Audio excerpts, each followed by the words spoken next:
Om Swastiastu, perkenalkan nama saya Iqman dari Garis Sastra Utama, absen 13.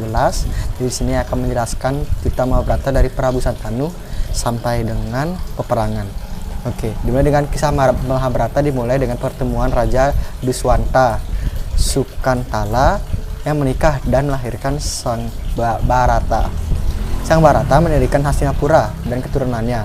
Dinasti Kuru melahirkan Pratipa yang menjadi ayah Prabu Santanu.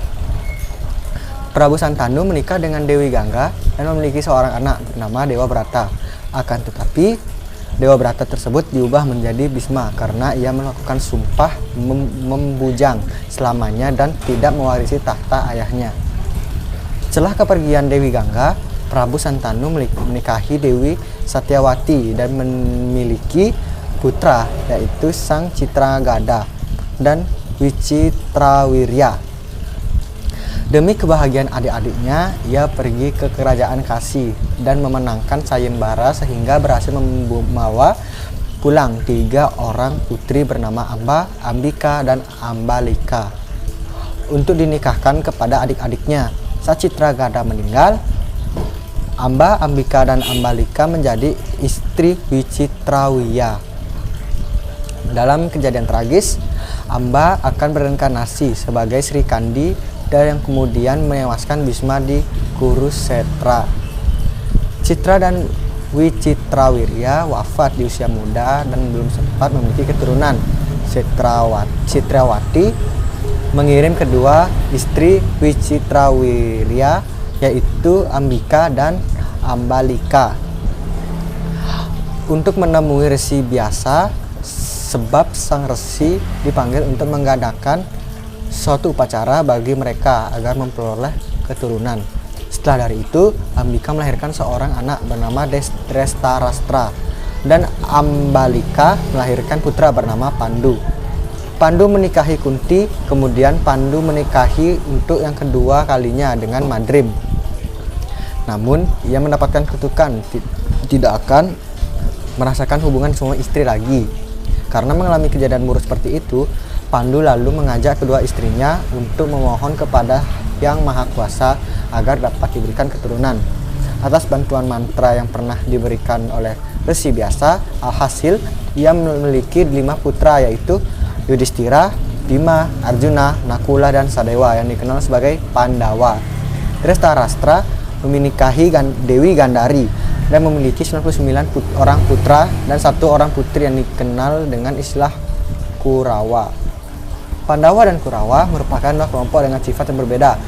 Kurawa, khususnya Duryodhana, bersifat licik dan selalu iri hati dengan keliruan Pandawa, sedangkan Pandawa bersifat tenang dan selalu sabar ketika ditindas oleh sepupu mereka. Duryodhana yang iri dengan kekayaan Yudhistira menyusun rencana untuk merebut kekuasaan Yudhistira tersebut. Duryodhana mengundang Yudhistira untuk bermain dadu. Pada permainan itu, Yudhistira kalah dan Drupadi datang, diseret oleh Dursasana dan menarik kain yang dipakai Drupadi. Namun kain tersebut terulur-ulur terus dan tak habis-habis karena mendapat kekuatan gaib dari Sri Krishna yang melihat Drupadi dalam bahaya. Drupadi dan Bima pun melontarkan sumpah. Setelah mengucapkan sumpah tersebut, Drestarastra merasa bahwa malapetaka akan menimpa keturunannya, maka ia mengembalikan segala harta Yudhistira yang dijadikan taruhan. Karena rasa kekecewaan Duryodhana, ia lalu menyelenggarakan permainan dadu yang untuk kedua kalinya. Untuk yang kedua kalinya Yudhistira mengikuti permainan tersebut dan sekali lagi ia kalah.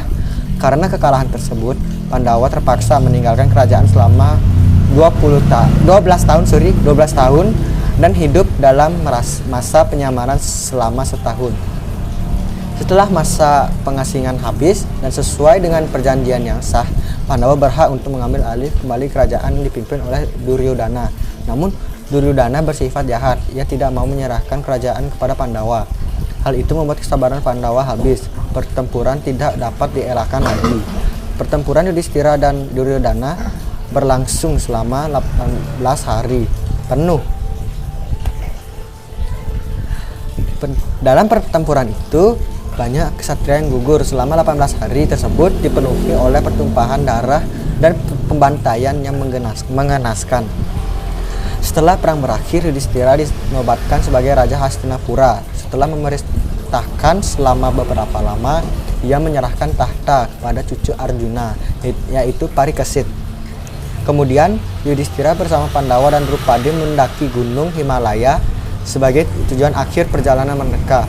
Di sana mereka meninggal dan mencapai surga. Oke, segitu aja Bu cerita dari saya. Mohon maaf jika ada kesalahan.